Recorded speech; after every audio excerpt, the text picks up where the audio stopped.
Bermuda triangle ఇది భూమిపైన ఉన్న కొన్ని మిస్టీరియస్ అండ్ డేంజరస్ ప్లేసెస్లో ఒకటి. ఇక్కడికి తెలియకుండా మనిషి ఎంటర్ అయినా లేదా పక్షులు ఎంటర్ అయినా అవి మాయం అవ్వాల్సిందే. సో ఈ వీడియోలో దీని వెనుక ఉన్న మిస్టరీని అయితే తెలుసుకుందాం. ఈ వీడియోని స్కిప్ చేయకుండా లాస్ట్ వరకు చూస్తారని నా మనవి.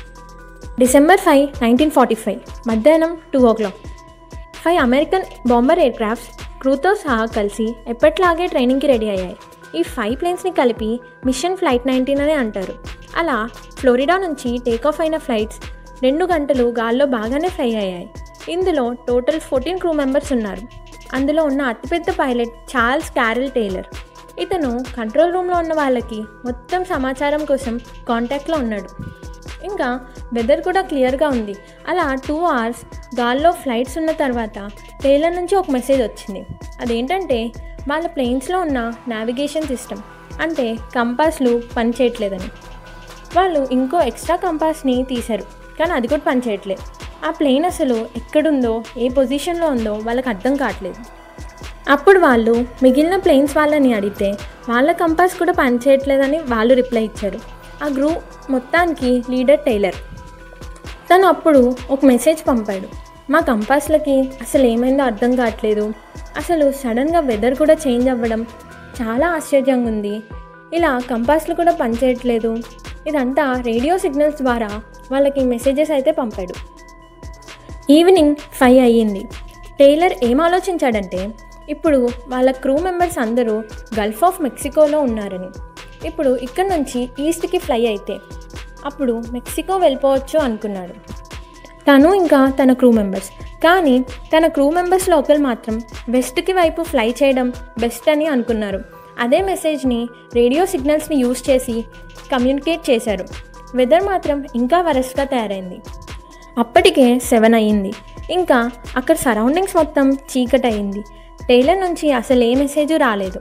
ఇప్పటి వరకు ఆ 5 ప్లేన్స్ ఏమయ్యాయో అసలు ఎక్కడున్నాయో అనేది ఒక పెద్ద మిస్టరీగానే ఉండిపోయింది. ఇప్పుడు ఈ 5 ప్లేన్స్ని కనిపెట్టడానికి ఒక రెస్క్యూ టీమ్ని అపాయింట్ చేశారు. ఆ రెస్క్యూ టీం వాళ్ళ ఆపరేషన్ అయితే స్టార్ట్ చేశారు. ఆ రెస్క్యూ టీంలో మొత్తం 13 మెంబర్స్ ఉన్నారు.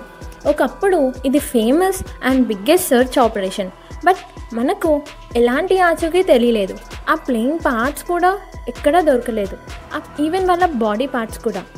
పాస్ట్ 50 yearsగా చాలా ప్లేన్స్ ఇంకా 3000+ బోట్స్ అంటే ఓడలు మిస్సింగ్. ఈ బర్ముడా ట్రయాంగిల్నే డెవిల్స్ ట్రయాంగిల్ అని కూడా అంటారు. ఈ డెవిల్స్ ట్రయాంగిల్ అమెరికాకి చెందిన ఫ్లోరిడా, అట్లాంటిక్ ఓషన్కి చెందిన బర్ముడా ఐలాండ్ అండ్ ప్యూటరికో అనే ప్లేసెస్ని, ఈ 3 ప్లేసెస్ని కనెక్ట్ చేస్తూ ఒక ట్రయాంగిల్ షేప్ని ఫామ్ చేస్తుంది. టోటల్గా 5 లక్షల స్క్వేర్ మైల్స్ ఉంటుంది. దీనిపైన పాస్ట్లో కూడా చాలా స్టోరీసే ఉన్నాయి. చాలామంది ఇక్కడ ఏలియన్స్ ఉంటారు అండ్ ఆ ఏలియన్సే అక్కడికి వచ్చే వాళ్ళ బోట్స్ ఇంకా ప్లేన్స్ని వాళ్ళ కంట్రోల్లోకి తెచ్చుకుంటారు అండ్ అయితే అంటారు.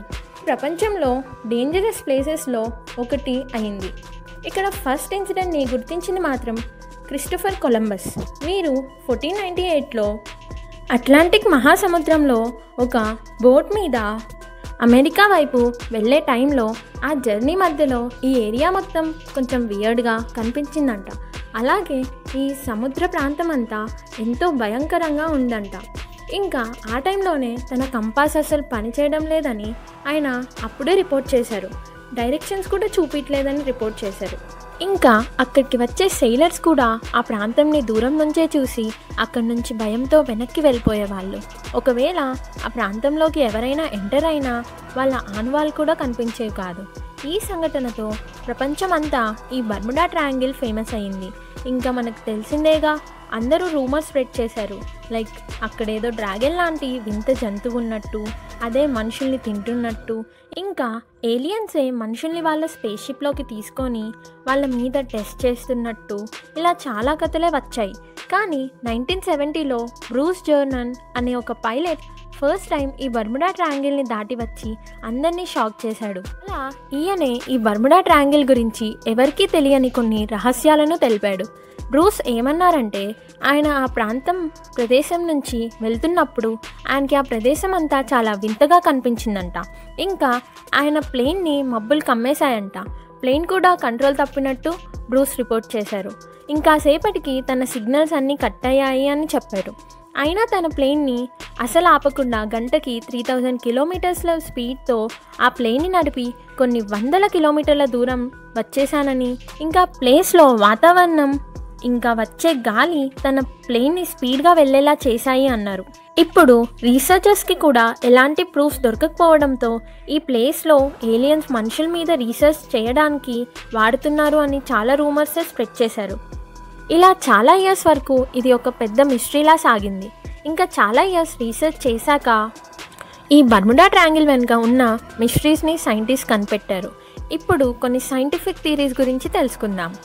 ఫస్ట్ వన్, ఈ ప్రాంతంలోని క్లైమేటిక్ కండిషన్స్ పైన రీసెర్చ్ చేయగా ఇక్కడ కిల్లర్ క్లౌడ్స్ అనే మేఘాలు స్ప్రెడ్ అయి ఉన్నాయని గుర్తించారు. అందుకే వచ్చే విమానాలు ఇంకా బోట్స్ కూడా మాయమవుతున్నాయని చెప్పారు. ఈ బర్ముడా ట్రయాంగిల్ ప్లేస్లో ఆకాశంలో హెక్సగోనల్ షేప్గా క్లౌడ్ స్ప్రెడ్ అవ్వడం వల్లే ఇక్కడ చాలా డేంజరస్ గాళ్ళు వీస్తున్నాయని చెప్పారు. అందుకే ఈ ప్లేస్లో నుంచి వెళ్ళే ప్లేన్స్ కానీ బోట్స్ కానీ ఈ గాలుల వల్లే మాయమయ్యి ఉంటాయని అన్నారు. ఇక్కడ సముద్రంలోని అలలు 45 అడుగుల ఎత్తు వరకు ఎగిసిపడుతున్నాయి అన్నారు. అంతేకాదు, సెకండ్ వన్ ఏంటంటే బర్ముడా ట్రయాంగిల్ ఉన్న ప్లేస్లో సముద్రం కింద వాల్కనోస్ ఉన్నాయని, అవి తరచుగా పేలుతాయని సైంటిస్ట్ అయితే చెప్పారు. అలా ఆ వాల్కనోస్ పేలడం వల్ల ఈ ప్రదేశం మొత్తం మీథేన్ గ్యాస్తో ఫిల్ అవుతుంది. ఆ మీథేన్ గ్యాస్ వాటర్లో మిక్స్ అవ్వడం వల్ల వాటర్ డెన్సిటీ తగ్గి ఆ బోట్స్ ఇందులో మునిగిపోతాయని చెప్పారు. నార్మల్గా సముద్రంలో ఉండే బోట్స్ని తయారు చేసేటప్పుడు వాటర్ డెన్సిటీని బట్టి తయారు చేస్తారు. ఇంకా థర్డ్ వన్ వచ్చేసి ఆ కంపాస్లు ఎందుకు పనిచేయాలి? మ్యాగ్నెటిక్ ఫీల్డ్ వల్ల. ఎప్పుడైతే మనం కంపాస్ని నార్త్ పోల్ అండ్ మ్యాగ్నెట్కి దగ్గర ప్లేస్ చేస్తామో అప్పుడు మ్యాగ్నెట్ పనిచేయదు. ఇది ఈ బర్ముడా ట్రయాంగిల్ అనే కాదు, మన ప్లానెట్లో చాలా ప్లేసెస్లో పనిచేయదు. వీటిని అగోనిక్ లైన్స్ అంటారు. 2000 ఇయర్స్గా ఈ లైన్స్ అనేవి ఈ బర్ముడా ట్రయాంగిల్లోనే ఉంటున్నాయి. అందుకే ఇక్కడ ఇంకా శాటిలైట్ వ్యూ నుంచి బర్ముడా ట్రయాంగిల్ని చూస్తే అక్కడ సీ యొక్క కలర్ చాలా డార్క్ బ్లూగా ఉంటుంది. అంటే నార్మల్ ఓషియన్స్ కన్నా డీప్గా ఉంటుంది. అండ్ యుఎస్కి చెందిన నేషనల్ వాళ్ళు రిలీజ్ చేసిన దాని ప్రకారం ఏ ప్లేన్ కానీ షిప్ కానీ ఈ బర్ముడా ట్రయాంగిల్లో మిస్ అయినట్టు ప్రూఫ్స్ లేవు. ఈ వీడియో కనుక మీకు ఇన్ఫర్మేటివ్గా అనిపిస్తే లైక్ చేయండి. లైక్ చేసిన వీడియోస్లో సేవ్ అవుతాయి. అంతే ఫ్రెండ్స్, నెక్స్ట్ వీడియోతో మళ్ళీ కలుద్దాం.